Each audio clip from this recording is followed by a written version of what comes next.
Vanita Benson thought $15 million was enough to buy her silence. The waiver was signed, the wire transfer confirmed, and her secret life with Seoul's most powerful tycoon was officially over. She was free, or so she believed. 6 weeks later, staring at an ultrasound screen in a quiet London clinic, she watched two distinct heartbeats flicker on the monitor, and she realized something terrifying. You can't sign away a billionaire dynasty's bloodline. And the family that paid her to disappear, they were already searching for the proof she didn't even know existed yet. Before you keep listening, do me a quick favor. If you're getting hooked on this story, tap that like button. And if you want more stories that'll have you on the edge of your seat, hit subscribe. Trust me, you won't regret it. Now, back to Vanita, because the Cassano family is about to find out exactly what they signed up for. The boardroom on the 42nd floor smelled like money and bergamot, the kind of expensive, sterile fragrance that came from candles no one ever lit and air systems that scrubbed every trace of weather from the air.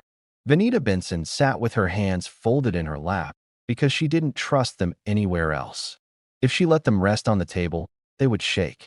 If she let them touch her stomach, the matriarch sitting across from her would see something Vanita wasn't ready to give her yet. Young Cassano did not raise her voice. She never had to.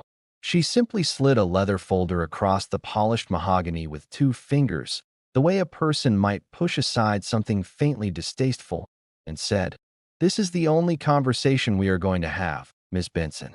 I suggest you listen carefully." Outside the floor-to-ceiling windows, Seoul was lighting itself up for the night, the Inn Seoul Tower glowing faintly through a haze of distant cloud, the river a dark ribbon cutting the city in half. It was beautiful. Vanita would remember, later, how strange it was that something so beautiful could be the backdrop for something so cold. $15 million, Young said, tapping one manicured nail against the folder. "Wired the moment you sign. In exchange, you will leave Seoul within 48 hours. You will have no further contact with my son. You will sign a non-disclosure agreement covering the entirety of your relationship, and you will sign a waiver relinquishing any future claims against the Cassano Group, its assets, or its officers. Including," she added, her eyes flicking, just once, almost imperceptibly, toward Vanita's middle, "any claims arising from children." Vanita's blood went cold. "There are no children." "Of course not," Young said smoothly, in a tone that suggested she didn't believe that for a second and didn't need to. "It's simply prudent language. My lawyers insist on prudent language." Vanita looked at the document. The font was small, the clauses dense, the kind of contract designed to be skimmed by someone in shock and signed by someone in fear. She thought of Vincenzo, 2 floors up, in a meeting his mother had personally scheduled to keep him occupied. She thought of the last time she'd seen him, 3 days ago, laughing in her kitchen with flour on his sleeve because he'd insisted on learning to make her grandmother's cornbread and had made a spectacular mess of it. He didn't know this meeting was happening. He didn't know his mother had summoned her here under the pretense of discussing logistics for a charity gala. He didn't know that somewhere in this building, his entire future was being rewritten without him. "Where is Vincenzo?" Vanita asked. "Occupied," Young said. "As he should be. He has a company to run, Miss Benson. He does not have time to manage whatever this was between you. This isn't his decision to make, or yours to make for him." For the first time, something flickered across Young's face. Not guilt, Vanita would realize later, but irritation, the look of a woman mildly inconvenienced by a piece of furniture that had developed an opinion. "My son believes himself to be in love," she said, as though the word were faintly embarrassing. "Love is a luxury for people who do not have 40,000 employees depending on them. It is a luxury for people who do not have 80 years of family legacy resting on their shoulders. Vincenzo cannot afford it. The Cassano Group cannot afford it. And frankly, Ms. Benson, neither can you. Is that a threat?" "It's an act of mercy," Young said, and for a moment, Vanita almost believed she meant it that way. "Take the money. Build a life somewhere far from here. You're young. You're capable. You will recover, and one day you will thank me, because I am the only person in this room willing to be honest with you. My son is not going to marry you. He is not going to fight his family for you. And if you stay, if you push this, you will not just lose. You will be destroyed, slowly, in ways that will not show up in any newspaper. I am offering you a clean exit. I suggest you take it before the offer changes shape. The threat, wrapped in silk, landed exactly as intended. Benita thought about her mother back in Atlanta, about student loans she'd been chipping at for a decade, about the apartment she could barely afford on a corporate analyst's salary, about how she had absolutely no resources, no family connections, no legal team to match whatever Wayang Casano could summon with a single phone call. She thought about Vincenzo's face the last time he'd told her he loved her, and how it had felt true, how he had felt true, and how none of that mattered now. Sitting in this glass room with a woman who had clearly already won. There was a clause on page 6, buried beneath paragraphs about confidentiality and severance, that she read too quickly to fully absorb. Waiver of parental claims related to any issue of the relationship, known or unknown, born or unborn, at the time of execution. She would not understand the weight of those words for another 6 weeks. In that moment, she only understood that her hand was shaking as she picked up the pen, that Wayang Casano was watching her with the patient, unblinking calm of a woman who had done this before, to other women, in other rooms, and would do it again. She signed. The pen scratched against paper in a room so quiet she could hear it. And somewhere in that sound was the end of the life she'd built in Seoul. The life with Vincenzo, the late nights at the office that turned into dinners that turned into something neither of them had meant to fall into, but had fallen into anyway, completely and without reservation. Wayang took the folder back, scanned the signature, and nodded once, satisfied, the way a person nods when a transaction has been properly completed. "A car will take you to the airport tonight," she said, standing. "Your belongings have already been collected from the apartment. I trust you won't make this difficult." "You went through my apartment?" "I had it done discreetly." Wayang paused at the door, and for a moment, something almost like sympathy crossed her face.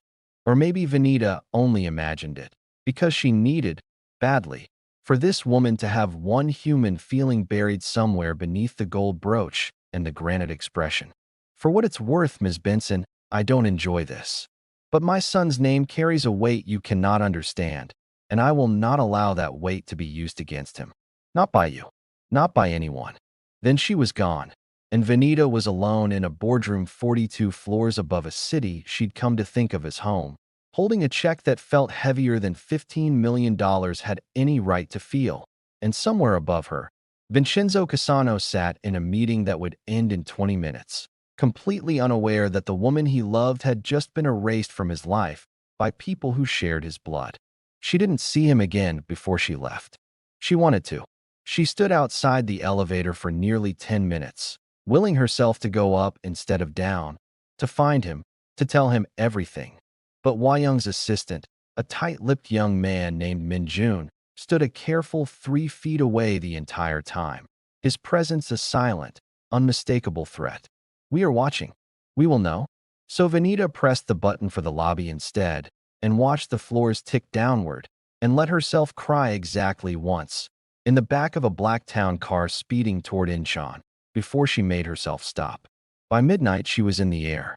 By morning, she was in London, in a rented studio apartment that smelled like someone else's cooking, staring at a ceiling she didn't recognize, wondering how exactly $15 million could feel like the loneliest sum of money in the world. London in early spring was gray in the particular way that made everything feel slightly unfinished.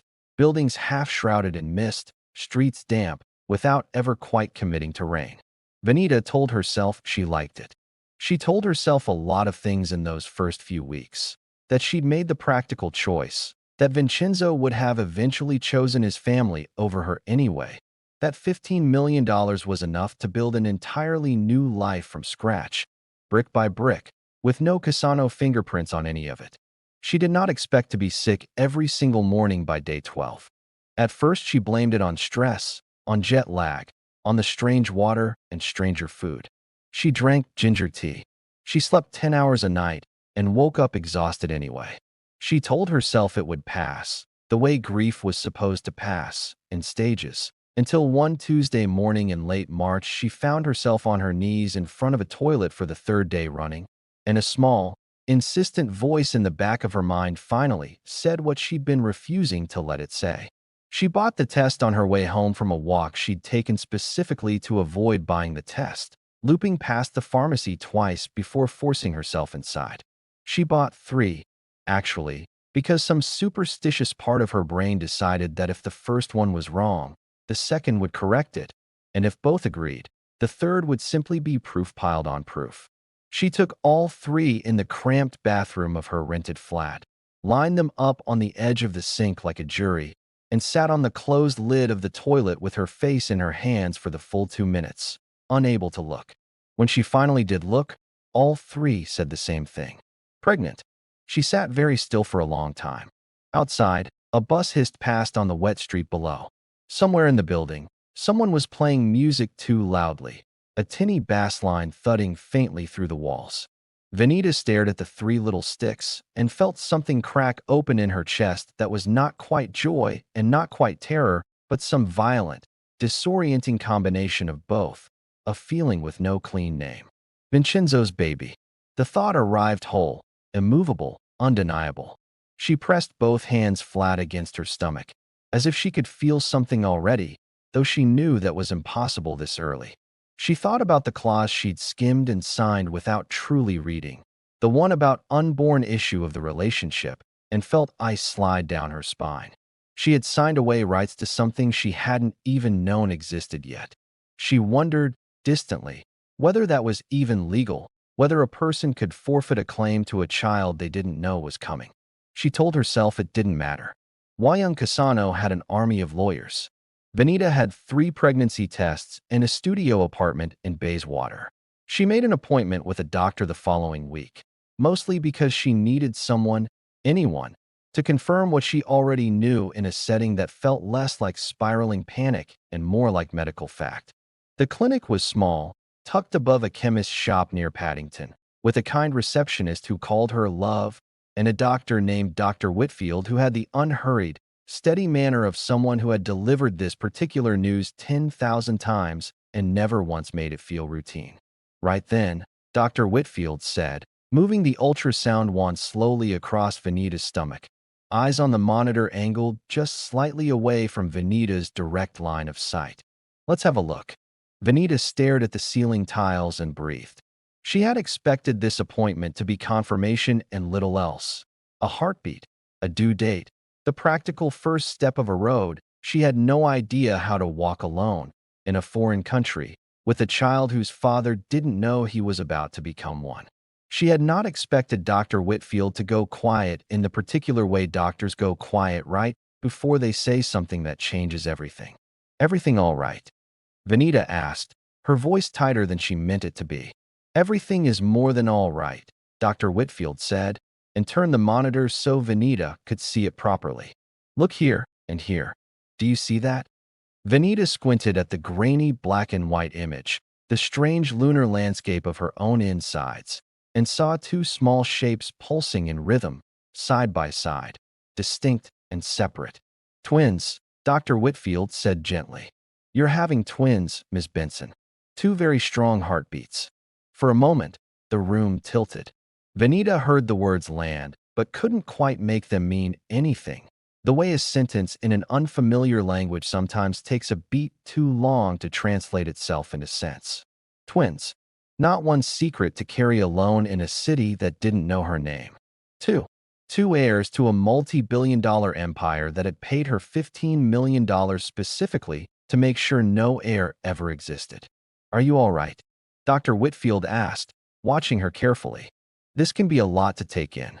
Venita started and stopped because she genuinely didn't know how to finish that sentence.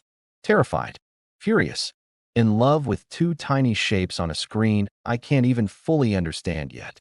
Aware, suddenly, with total clarity, that I am no longer just a woman who took a payoff and disappeared. I am the mother of the rightful heirs to the Cassano Group, and somewhere in Seoul, a woman who calculated my worth down to the dollar has no idea that the math just changed completely. I'm fine, she said instead, which was a lie. but the kindest one available. I just need a minute. Dr. Whitfield gave her several. When Vanita finally spoke again, her voice had steadied into something that surprised her. Not panic, not despair, but a low, simmering resolve that felt like the first solid ground she'd stood on in weeks. Twins, she said again, quieter this time, almost to herself. And then, because some part of her had already begun calculating, already begun understanding exactly what this meant and exactly what it would require of her. I need to know everything about prenatal care for twin pregnancies. Everything. I'm not going into this unprepared. Dr. Whitfield smiled, the kind of smile reserved for patients who had just decided, mid-crisis, to become unshakable. Let's get you sorted then. Vanita left the clinic with a folder of pamphlets, an appointment card for 4 weeks out, and a hand pressed instinctively against her stomach the entire walk home, as though she could shield 2 unborn children from a corporate dynasty simply by holding them close enough. She did not yet know how right she was to be afraid. She did not yet know that 1,500 miles away, a routine data query in a hospital record system was about to trip a wire she didn't know existed, or that the quiet, careful life she was trying to build in a gray London flat was about to come apart at the seams faster than she could possibly prepare for. The notification arrived on a Thursday evening, while Vanita was making tea and trying to convince herself that the ginger biscuits she'd been craving constituted a reasonable dinner. It came through an app she'd nearly forgotten she'd installed, a patient portal linked to her medical records, the kind of digital convenience that let her view test results and book appointments without calling the clinic directly. She'd signed up for it during her first visit, mostly on autopilot, the way people agree to terms and conditions without reading them. Buried somewhere in its settings was an access log feature she'd enabled and then never once thought about again. The notification read, simply, "Unusual access detected on your account. A new device has accessed your medical records." Vanita frowned at her phone, thumb hovering. She assumed, for one blissful half-second, that it was an error, a glitch, a routine security ping, the digital equivalent of a smoke detector chirping over a low battery. She tapped into the log anyway, mostly out of idle curiosity, the kettle starting to whistle behind her. The access log showed a single entry, timestamped 2 days prior, at 3:47 a.m. London time, which meant, Vanita realized with a small cold jolt, late morning in Seoul. The IP address attached to the access was geolocated to a commercial building in Gangnam-gu. She knew that district. She had worked in that district. She had eaten lunch in restaurants 3 blocks from that exact cluster of coordinates more times than she could count, usually with Vincenzo, usually laughing about something that no longer mattered. The kettle screamed. Vanita didn't move to turn it off.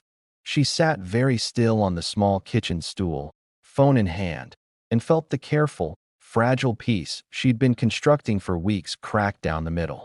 Someone in Seoul accessed my medical file.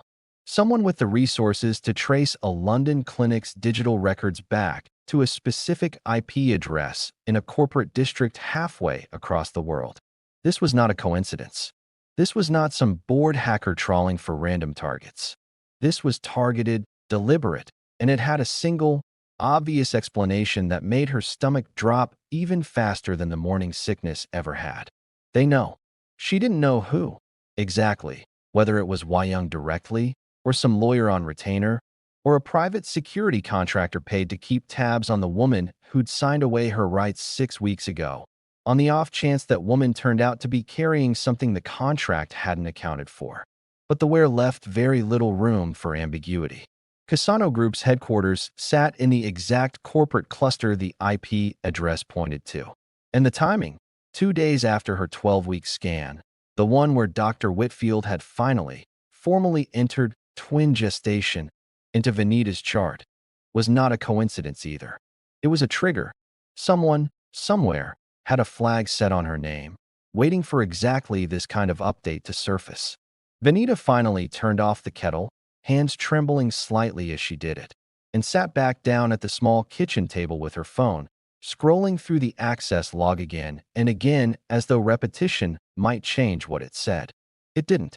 The IP address sat there, cold and specific, an admission of guilt with no fingerprints attached. She thought about calling the clinic immediately, demanding answers about their security, and then thought better of it. Not because the clinic wasn't at fault, but because confronting them wouldn't change the fact that the information was already out. Whoever had pulled this file already knew what was in it. The horse was not just out of the barn, it was halfway back to Seoul. She thought about calling Vincenzo. Her thumb actually hovered over his name in her contacts for nearly a full minute, his photo smiling up at her from a beach trip they'd taken to Jeju Island, salt-crusted and sunburned and impossibly happy. But she didn't know, even now, whether he'd been complicit in any of this. She didn't know if the man who'd held her hand in that boardroom of memory. No, she corrected herself. The man who hadn't been in that boardroom. The man who'd been kept conveniently occupied 2 floors up while his mother dismantled her life. Even knew she'd left the country at all, let alone that she was carrying his children. Calling him felt like reaching blindly into a fire she couldn't see the shape of. Instead, she did the only thing that felt within her control. She started taking notes. Timestamps. Screenshots. The exact wording of the access alert. If the Cassano family thought they were the only ones capable of building a case, Vanita intended to remind them, eventually, that she had spent 3 years as a corporate analyst before any of this happened, that she understood paper trails and data logs better than most of the people currently underestimating her. She barely slept that night. She lay awake staring at the ceiling, one hand resting on the small, barely there curve of her stomach, running through scenarios with the grim, methodical focus of someone building a legal brief in real time. If they knew about the twins, the $15 million waiver was about to become the most dangerous document in her life. Not because it would hold up, necessarily, but because the Cassano family would absolutely try to use it as a weapon, citing that buried clause about unborn issue of the relationship as grounds to claim the children the moment they were born, while simultaneously using the NDA to keep Vanita silent and powerless to fight back publicly. By the time gray morning light crept through her curtains, Vanita had made a decision that frightened her more than the access log had. She wasn't going to wait in London for the Cassano Group's next move. She was going back to Seoul, not as the woman who'd been paid to disappear, as the mother of the rightful heirs to an empire that had badly underestimated exactly how much fight was left in her. She booked the flight before she let herself reconsider, fingers steady now in a way they hadn't been the night before, fear converting itself, slowly, into something more useful. 12 hours, one layover in Dubai, and she would be back in a city full of people who thought they'd already won. She packed light, 2 suitcases, the folder of medical pamphlets, every screenshot and document she'd gathered, and a small velvet pouch containing the only piece of jewelry Vincenzo had ever given her, a thin gold bracelet he'd clasped around her wrist on a rooftop one night and told her, half joking, half not, that it was a placeholder for something more permanent. She didn't know, yet, exactly how she was going to find him without his family intercepting her first. She didn't know how she was going to explain 6 weeks of silence, or convince him that her disappearance hadn't been her choice. She didn't know whether he would even believe her over the version of events his mother had surely already constructed.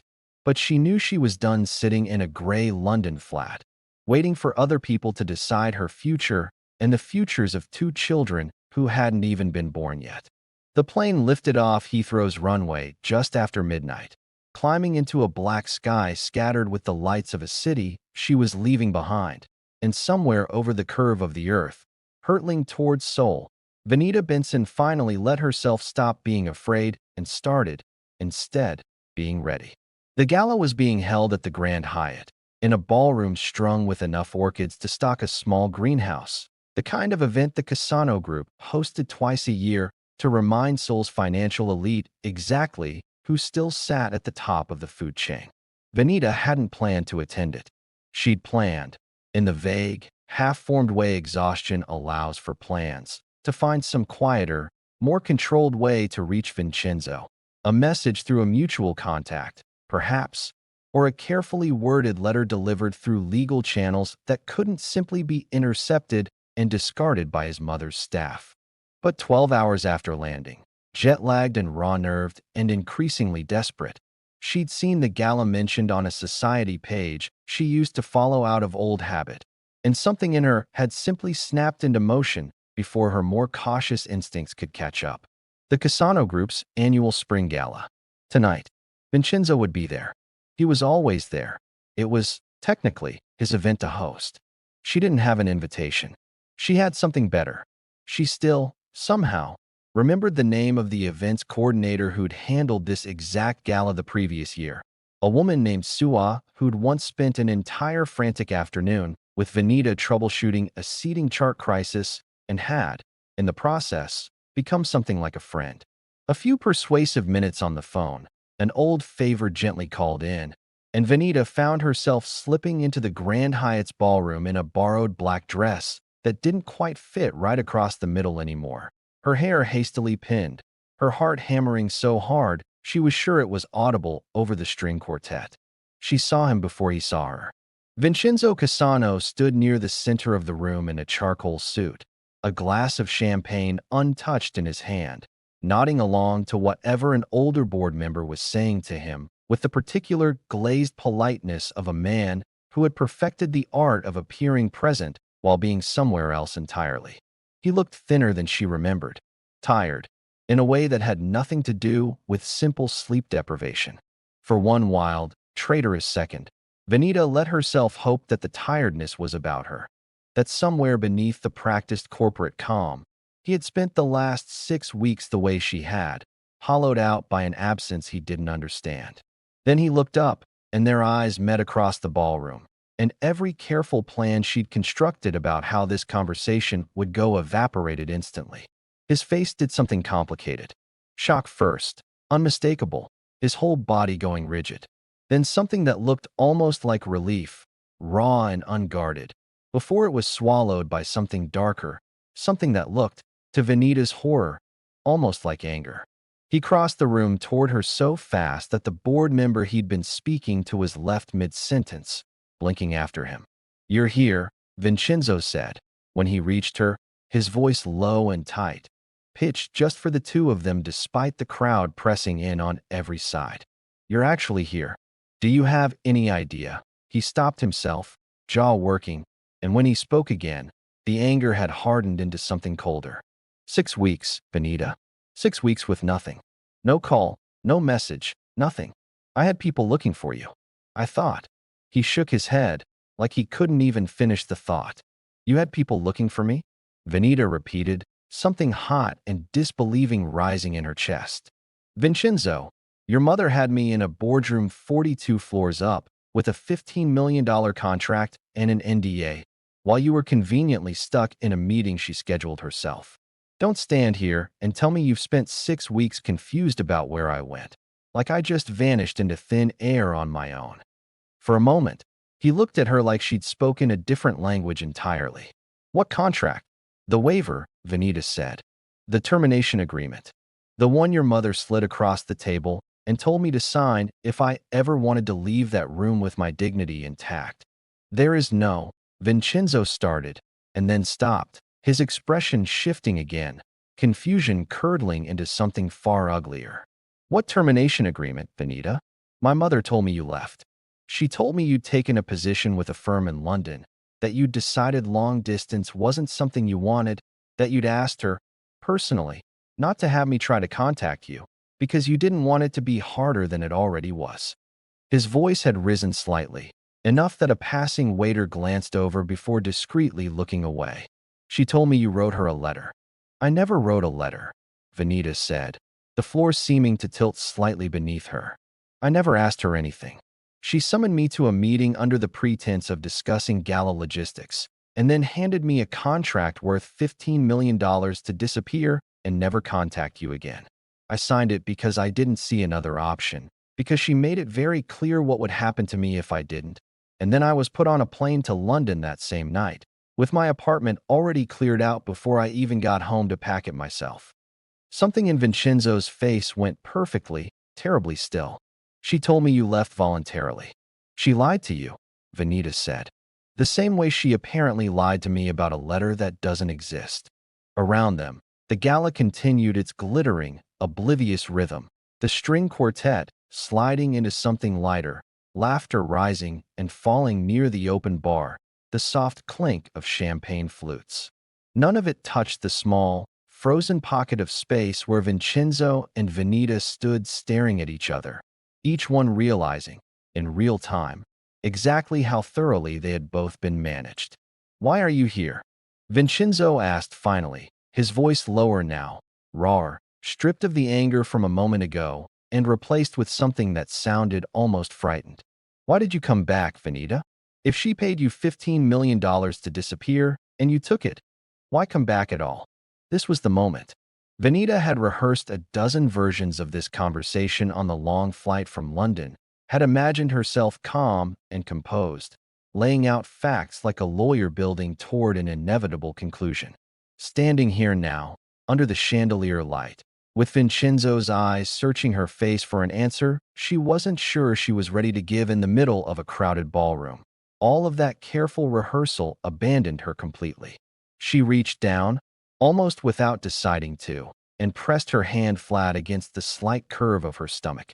A gesture that had become instinctive over the past weeks, protective and unconscious, the same gesture that had once, in a different room, in a different country, been captured by no one's camera, but had nonetheless changed the entire trajectory of her life. Vincenzo's gaze followed the movement of her hand. His expression shifted, confusion, then something sharper, something that looked like the beginning of understanding arriving a half-second before he was ready for it. "Venita," he said carefully, his voice gone very quiet. "What aren't you telling me?" She opened her mouth to answer, and that was the exact moment the band shifted songs. The lights dimmed slightly for some scheduled toast, and across the room, Wayang Kasano turned from a conversation with a board member and saw them standing together, her son's hand now hovering, hesitant and uncertain, just inches from where Venita's rested against her own stomach. The matriarch's face, for one unguarded second, went the color of ash. Vincenzo did not wait for his mother to cross the room. He took Venita's elbow, gently, but with unmistakable purpose, and steered her through a side door into a narrow hallway lined with the kind of discreet service entrances hotels kept hidden from their guests, the noise of the gala dropping to a muffled hum behind them. "Tell me," he said, the moment the door clicked shut. No anger now, just a kind of urgent, focused stillness, like a man bracing for impact. "Tell me right now, Venita, whatever it is." She had pictured a dozen ways to say it. In the end, none of them mattered, because the truth simply came out plain and unadorned, the way truths sometimes do when there's no more room for performance. "I'm pregnant," she said. "Twins. I found out in London about a month ago, and 2 days after my doctor confirmed it in my medical chart, someone in Seoul accessed my private records. An IP address registered to a building in Gangnam-gu. I have the access log on my phone." Vincenzo went very, very pale. "Twins," he repeated, as if testing the word, as if it might dissolve if he said it wrong. His hand came up, instinctively, hovering near her stomach the way it had in the ballroom, before he caught himself and looked at her, silently asking permission. She nodded, and he pressed his palm gently against the soft, barely their curve, his breath catching audibly. "Mine," he said, not a question, a man reorienting his entire universe around a single fact. "Yours," Venita confirmed, "which makes them the only blood heirs to the Kasano group currently in existence, as far as I understand it. Which I think is exactly why someone went digging through my medical records the second my pregnancy showed up on a London clinic system." Vincenzo's jaw tightened, his hand falling away from her stomach as something colder, more dangerous, settled into his expression. "My mother. I don't have proof it was her specifically," Venita said carefully.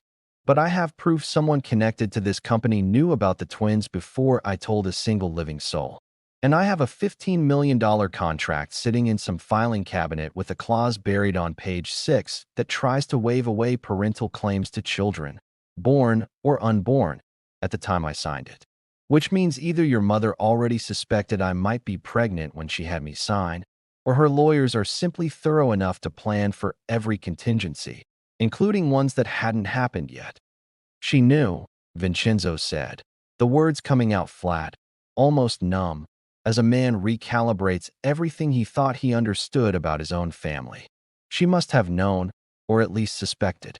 That's the only reason that clause exists.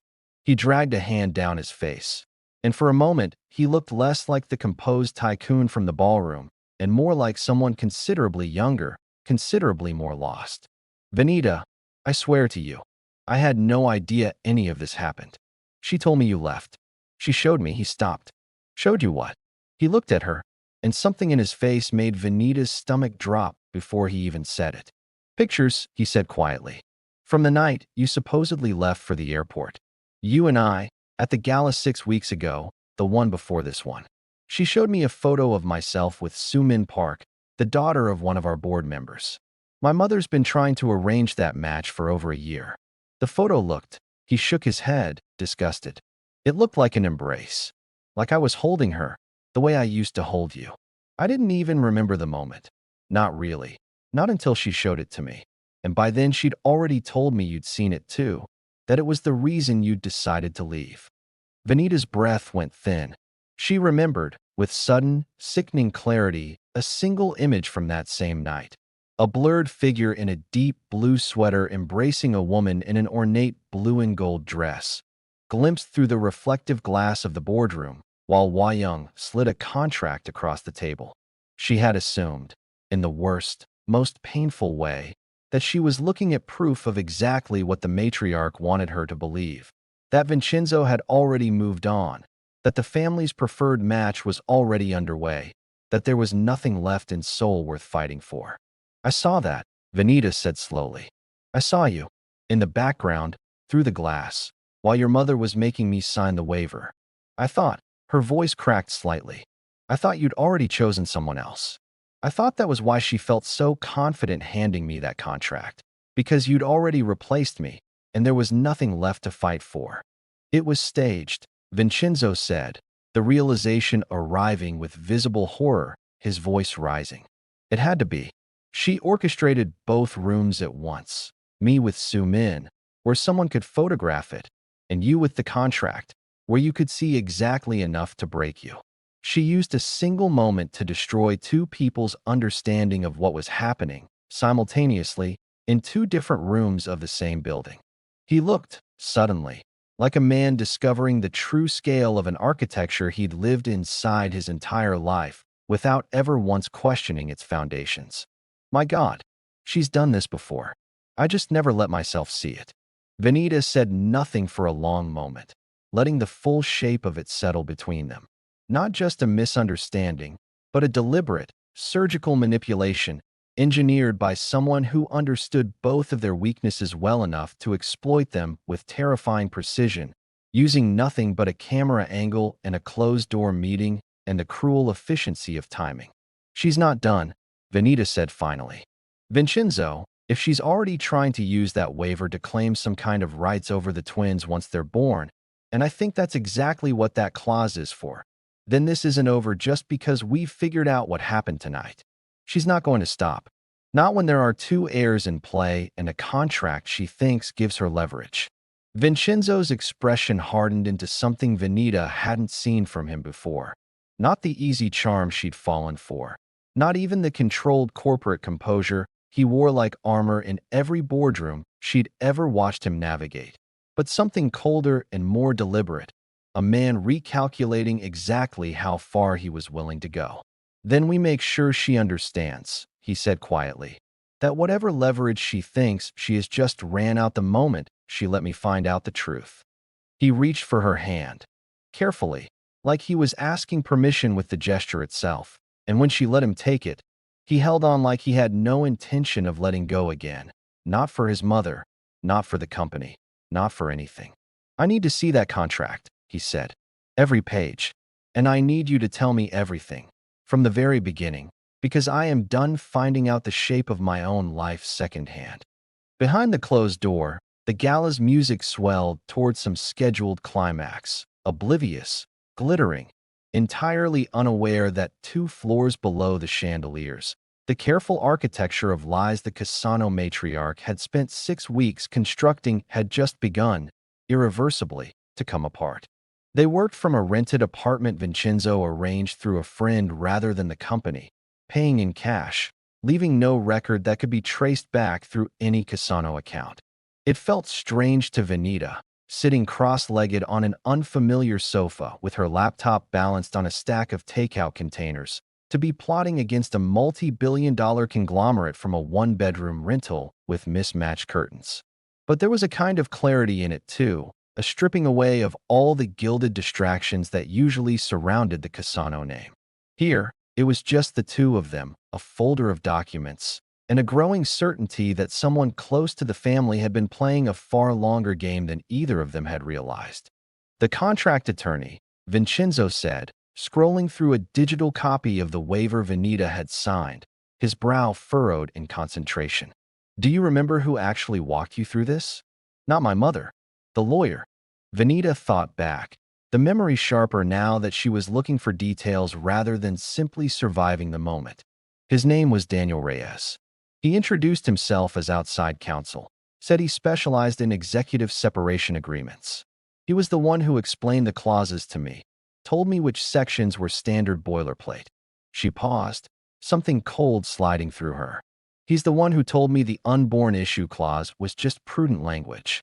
Said every executive separation contract included something similar, that it almost never meant anything in practice." Outside counsel, Vincenzo repeated, already typing. "Not one of our retained firms. He said he was brought in specifically for sensitive matters. Your mother introduced him that way too." Vincenzo's fingers paused over the keyboard. "We don't have a Daniel Reyes on retainer. I would know.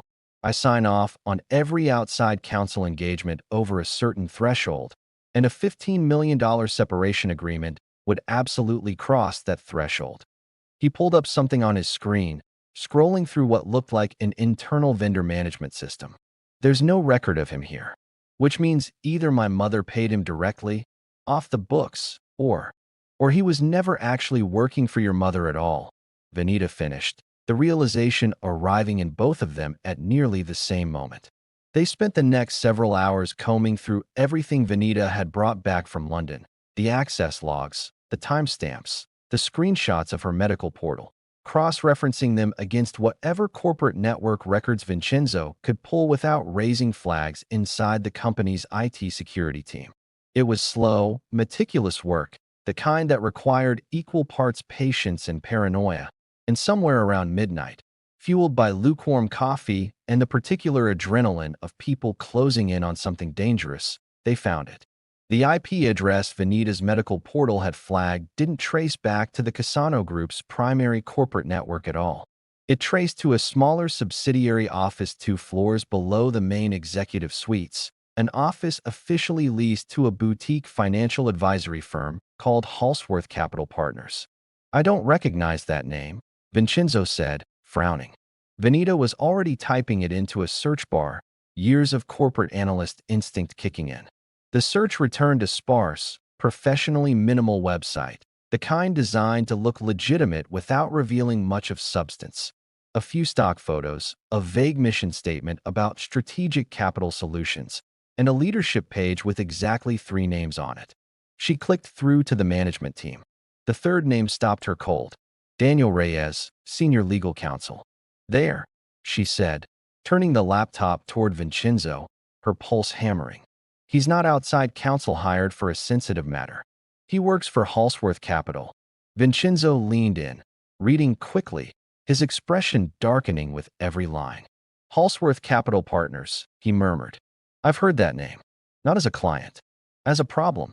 He pulled up another window, fingers moving fast now, searching through financial news archives. "They're an activist fund. Aggressive ones. They specialize in identifying vulnerable leadership transitions in family-controlled companies and then engineering hostile takeovers during the resulting chaos." He sat back, the full shape of it visibly assembling itself behind his eyes. If there's no clear successor, or if a succession crisis becomes public and messy enough to spook the board and tank the stock, a fund like Halsworth swoops in and buys up shares at a depressed price, then forces a leadership change from the inside. "Which means," Venita said slowly, the pieces locking together with sickening precision, The leak wasn't your mother trying to secure leverage over the twins for the family. It was someone planted inside your mother's own legal arrangements, feeding information to a hedge fund that wants to use a succession crisis to take the company apart. Daniel Reyes wasn't working for my mother at all, Vincenzo said. He was using her. She thought she'd hired a discreet attorney to handle a sensitive personal matter quietly. Instead, she handed a corporate spy direct access to information about an unborn heir to the company. Information he then used to trigger exactly the kind of crisis Halsworth needed to start circling. Vanita felt something shift inside her chest, a recalibration of who, exactly, the real enemy was. She had spent 6 weeks hating Wayang Kasano with a clean, uncomplicated fury, and that fury hadn't entirely evaporated. The woman had still orchestrated a cruel, manipulative campaign to drive Vanita out of Seoul. But there was a difference between a ruthless matriarch protecting what she believed was her son's legacy and a hostile predator using that ruthlessness as a weapon against the entire family, twins included. "We need proof," Vanita said. "Not suspicion. Proof that Reyes accessed my records. Proof he's connected to Halsworth. And proof Halsworth has been building a position in Kasano Group stock in anticipation of exactly this kind of disruption."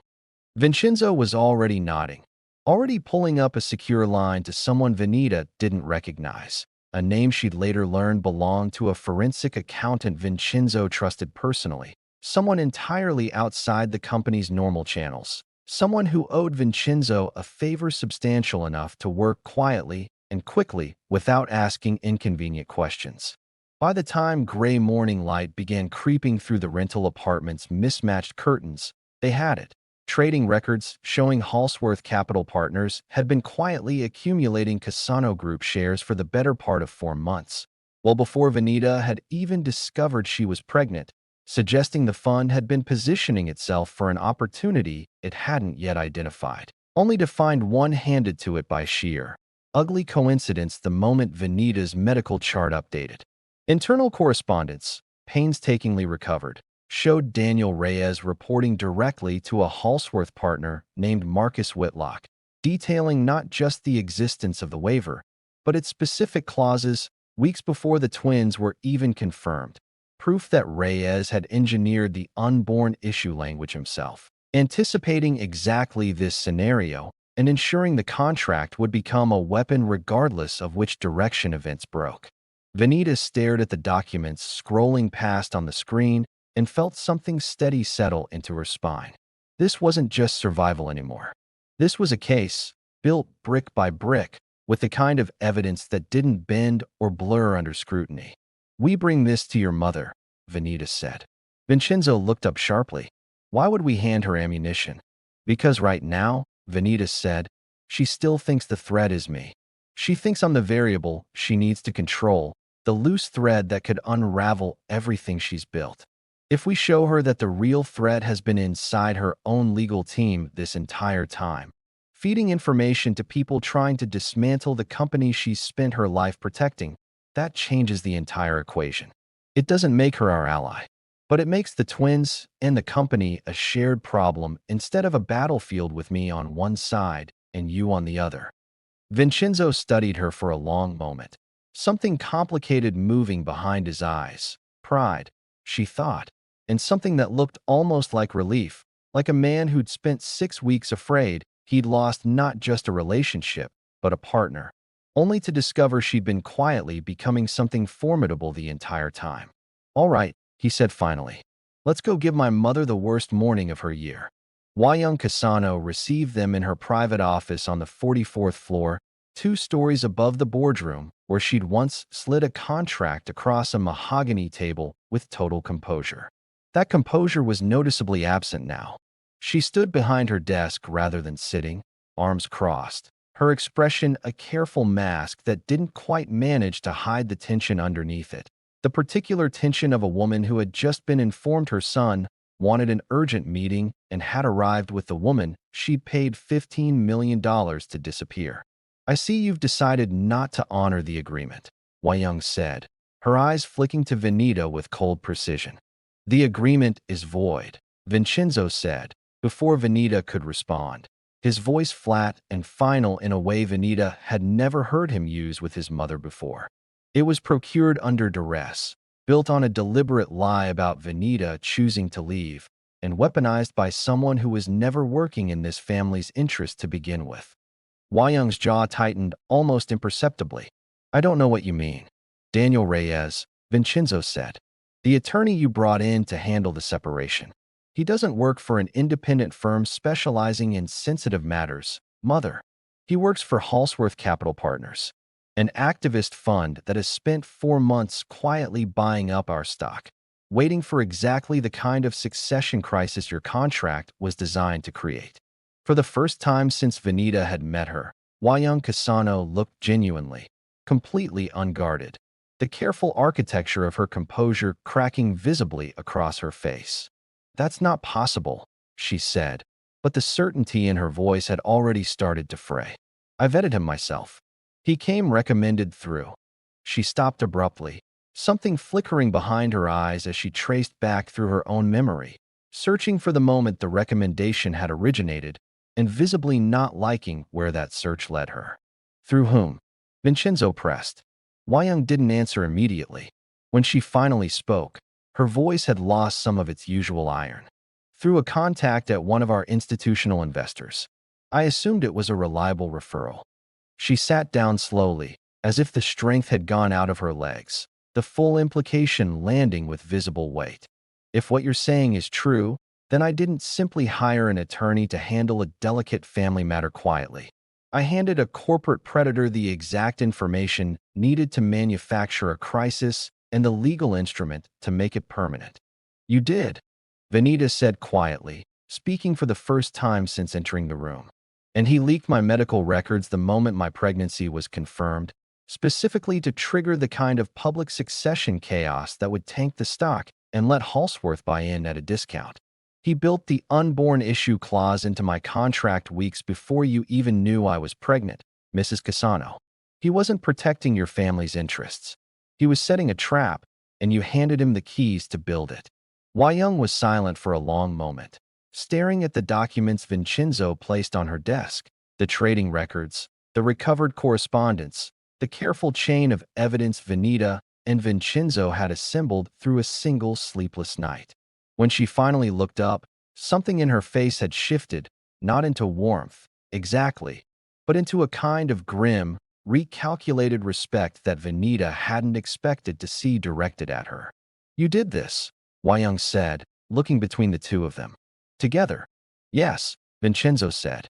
"And now you've come to tell me you intend to dismantle the succession structure I've spent 30 years building."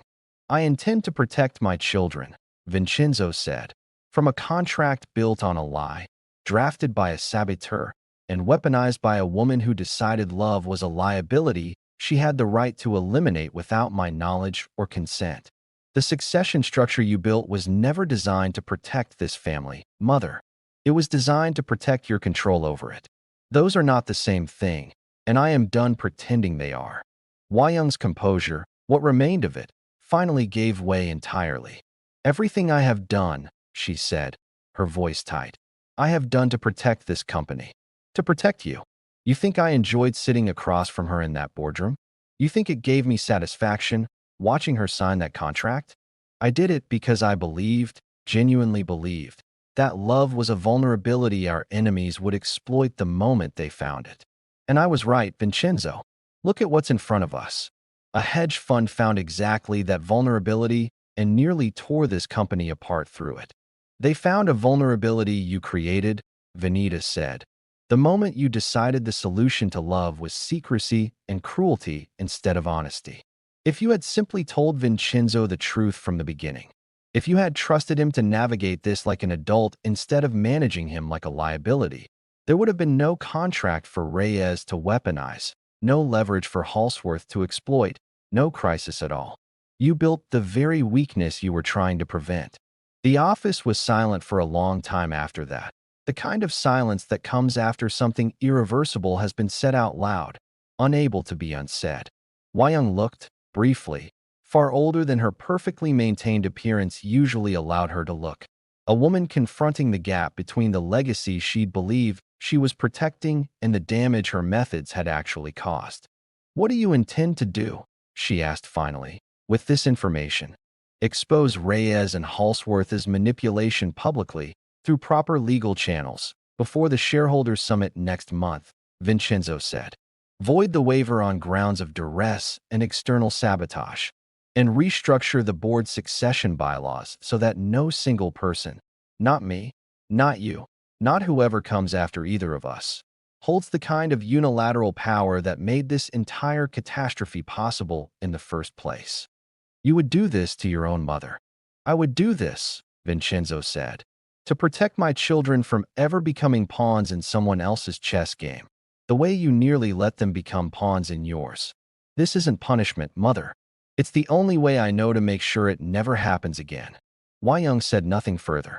She simply nodded, once, the gesture of a woman who understood, perhaps for the first time, that the throne she'd spent her life protecting had just begun, irrevocably, to change hands. Marcus Whitlock requested the meeting himself, through channels smooth enough that Venita almost admired the audacity of it. A private conference room at the Latte Hotel, framed as a courtesy conversation between Halsworth Capital Partners and a woman the fund's research apparently still classified as an unaffiliated private citizen, rather than the mother of the company's only heirs. Venita went alone. Vincenzo had argued against it fiercely, but she'd held firm, because she understood something he didn't yet fully grasp. Halsworth needed to believe, for as long as possible, that she was still the vulnerable, isolated woman from 6 weeks ago, unsupported and easily managed. The moment they saw her walk in beside Vincenzo, that illusion would shatter, and illusions, Venita had learned, were occasionally more valuable intact than broken. Marcus Whitlock was younger than she expected, sharp-suited and smooth in the particular way of men who'd spent careers learning to sound reasonable while proposing something predatory. He gestured her into a chair with practiced warmth. "Ms. Benson, thank you for making time. I'll be direct, since I imagine your schedule is complicated right now." He slid a folder across the table, the gesture landing with an unmistakable, deliberate echo of another folder, slid across another table, weeks ago. Venita didn't flinch. "Halsworth is prepared to offer you $25 million for a full and final release of any claims related to your children's potential interest in Cassano Group equity. In exchange, you simply walk away. Quietly. No further entanglement with a family that has, frankly, treated you quite poorly. You're offering to buy my children's inheritance," Venita said, "out from under them, before they're even born. We're offering you security," Whitlock said smoothly, "independent of the Cassano family entirely. No more contracts, no more waivers tied to that family's whims. A clean break, fully in your control this time." Venita let the silence stretch a moment, studying him the way she'd once studied quarterly earnings reports for the inconsistency buried 3 pages deep. "You're not actually trying to protect me from the Cassano family, Mr. Whitlock. You're trying to eliminate the only direct bloodline that could legitimately stabilize the company's leadership before your fund forces a board vacancy you can exploit. $25 million is cheap, compared to what you stand to gain if my children's claim disappears and the succession crisis you engineered through Daniel Reyes continues unresolved." Whitlock's smooth expression flickered, just slightly. "I'm not sure what you're implying." "I'm not implying anything," Venita said, reaching into her bag and placing her own folder on the table, mirroring his gesture with deliberate precision. "I'm telling you directly that I have trading records showing Halsworth's accumulated position in Cassano Group stock over the past 4 months. Internal correspondence between your firm and an attorney named Daniel Reyes detailing the contents of a private medical record he had no legal right to access, and documentation proving that same attorney drafted a clause specifically anticipating an unborn heir weeks before that heir was even conceived as far as public knowledge was concerned. I worked as a corporate analyst for 3 years before any of this happened, Mr. Whitlock. I know exactly what insider manipulation looks like on paper because I used to help build cases against companies doing precisely what your fund just did." The The temperature in the room seemed to drop several degrees. Whitlock's hand, resting on the table, went very still. "That's a serious allegation," he said carefully. "It's a documented fact," Vanita said. "And right now, it's sitting in a folder that hasn't been shared with regulators yet. I'm willing to keep it that way, on one condition. Halsworth liquidates its position in Cassano Group stock within 30 days, ceases all contact with Daniel Reyes effective immediately, and withdraws any further attempt to contact me, the Cassano family, or anyone connected to this matter. If that happens, this folder stays exactly where it is. If it doesn't, I hand everything to the Korea Financial Supervisory Service and let them determine whether insider trading and unauthorized medical data access constitute the kind of pattern that ends careers." Whitlock stared at her for a long moment, something recalculating rapidly behind his composed exterior. "You came here alone," he said finally, "without legal counsel." "I came here," Vanita said, standing and gathering her folder back into her bag, "as someone who spent 3 years learning exactly how funds like yours operate before I ever met a single Cassano. You assumed I'd walk in here as a frightened woman desperate for a payout. I walked in as someone who used to write the reports that got people like you investigated." She paused at the door, glancing back at him. 30 days, Mr. Whitlock. I'd start making calls." She left the Latte Hotel with her hands steady, her pulse calm, and a feeling she hadn't expected to feel this entire ordeal. Something close to satisfaction, the particular, hard-won satisfaction of watching a predator realize, too late, that it had badly misjudged its prey. The shareholder summit took place 3 weeks later, in the same glass-walled boardroom where Vanita had once signed away her future under fluorescent light and quiet threat. This time, she walked in beside Vincenzo, not behind him, not separate from him, her hand resting easily in his as they crossed the room together under the watchful, murmuring attention of 200 shareholders and board members who had clearly heard rumors but understood none of the full shape of what was coming. Wayung sat near the head of the table, her posture rigid in the way Vanita remembered from their first meeting, though something in her had visibly changed in the weeks since. A woman who had agreed, however reluctantly, to let her son lead this confrontation rather than orchestrating it herself. Vincenzo took the floor without hesitation. 3 months ago, he said, his voice carrying clearly across the room, amplified just enough by the boardroom's careful acoustics. This company's leadership executed a $15 million separation agreement against a private citizen, under conditions of duress, based on deliberately falsified information designed to manipulate both parties involved. That agreement contained a clause specifically targeting unborn children, drafted by an attorney who was never legitimately retained by this company, but who was, in fact, working on behalf of an activist fund seeking to manufacture a succession crisis for its own financial gain. A murmur rippled through the room. Several board members exchanged sharp, uneasy glances. That attorney, Vincenzo continued, Daniel Reyes, accessed private medical records without authorization, fed confidential information to Halsworth Capital Partners, and drafted contract language specifically engineered to weaponize a future pregnancy he had no legitimate way of anticipating, unless he was deliberately positioning the company for exactly this kind of crisis from the very beginning. He gestured, and on the large screen behind him, the evidence began to populate, document by document. The trading records, the recovered correspondence, the timeline that left no room for innocent explanation. Halsworth Capital Partners has spent 4 months accumulating a position in this company's stock, anticipating a leadership crisis their own planted attorney helped manufacture. I have already provided this evidence to the Korea Financial Supervisory Service. Halsworth's position has been frozen pending investigation, and Daniel Reyes is currently under formal inquiry for unauthorized data access and corporate espionage. The murmur in the room had grown into something closer to open uproar, board members leaning toward each other, voices rising. Vincenzo let it build for a moment before continuing, his voice never wavering.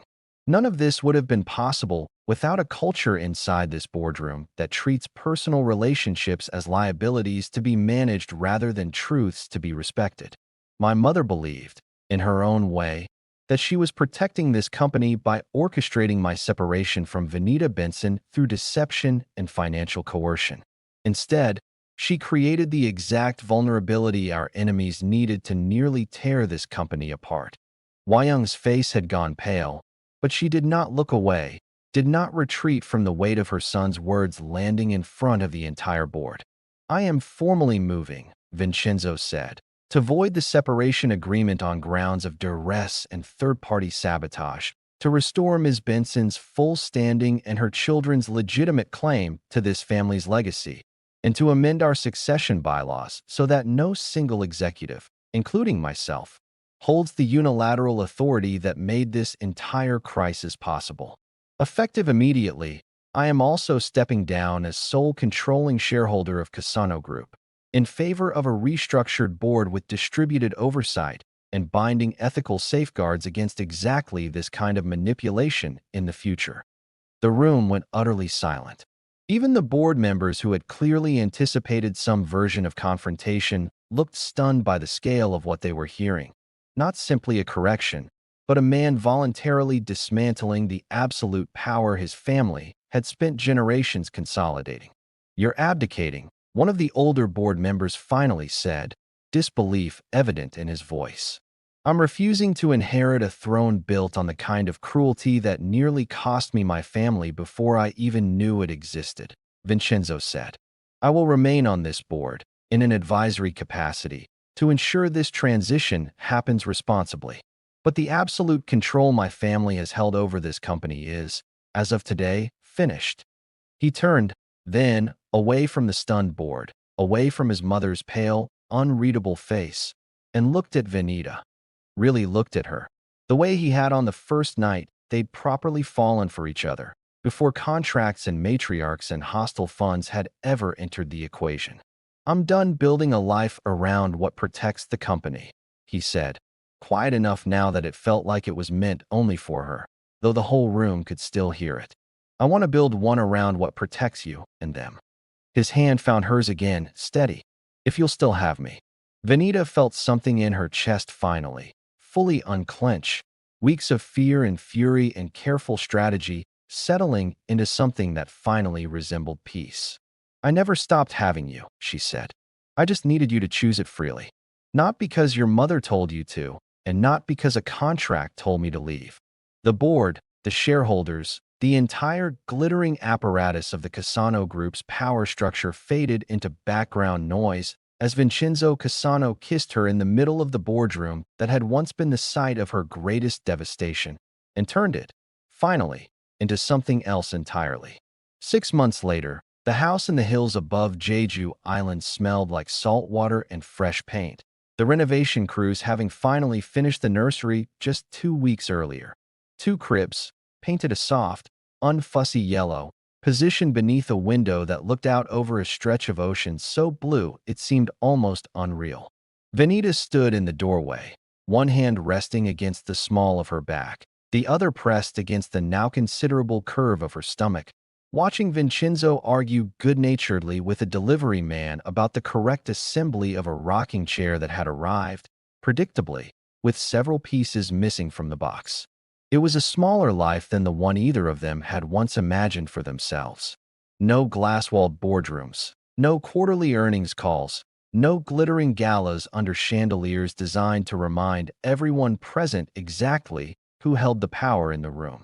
Vincenzo still held a seat on the Cassano Group's restructured board, still consulted on major decisions when the new, distributed leadership team requested his perspective, but the company ran now on a foundation of checks and balances no single person, not Vincenzo, not his mother, not some future heir who might inherit ambitions neither of his parents wanted to hand down unexamined, could unilaterally exploit again. Young had retreated, gradually, from active involvement, retaining an honorary position that Vanita suspected was more about saving face than wielding power, though she had, surprisingly, requested to be present for the twins' birth, a request Vanita had agreed to, cautiously, on the condition that the matriarch's role in their lives would be built slowly, honestly, and entirely on terms Vanita and Vincenzo set together. rather than terms imposed from above. It was not forgiveness, exactly. It was something more practical. The recognition that children deserve the chance to know their grandmother as someone capable of change, even if that chance came with careful boundaries firmly in place. Daniel Reyes faced formal charges in both South Korea and through international financial regulators. His career and his freedom both, by all accounts, thoroughly finished. Halsworth Capital Partners had quietly dissolved its position in Cassano Group stock under regulatory pressure, and Marcus Whitlock had, according to the financial press, resigned from the fund entirely amid the fallout. His name now attached to exactly the kind of investigation he'd once tried to threaten Venita into avoiding. They're delivering the wrong instructions, Vincenzo called from across the nursery, holding up a page of assembly diagrams with visible exasperation. This says Step 4 requires a part that Step 2 specifically tells us not to use yet. Welcome to parenthood, Venita said, laughing despite herself, crossing the room to look over his shoulder at the offending instructions. I have a feeling this is just the beginning of things not quite making sense. He set the papers down and turned to her instead, his hands settling carefully over the curve of her stomach, the gesture so familiar now it had lost none of its quiet wonder. Any kicking today? Both of them. Apparently, rocking chair negotiations are exciting even from the inside. He smiled, the easy, unguarded smile she'd fallen for in the first place, before any of this had happened, before contracts and matriarchs and hostile takeovers had tested exactly how strong the foundation between them really was. We made it, he said softly, like he was still occasionally surprised by the fact. We built it, Venita corrected gently. Nobody handed this to us. We had to tear apart everything that was built to keep us separated first. Outside, the ocean continued its slow, unhurried rhythm against the cliffs below the house, indifferent to boardrooms and bylaws and the particular cruelty of people who mistook control for love.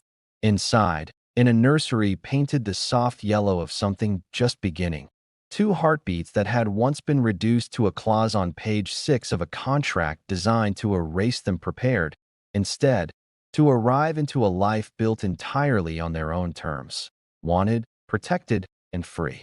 Hit that like button and subscribe if you haven't subscribed yet. We drop interesting stories like this every week.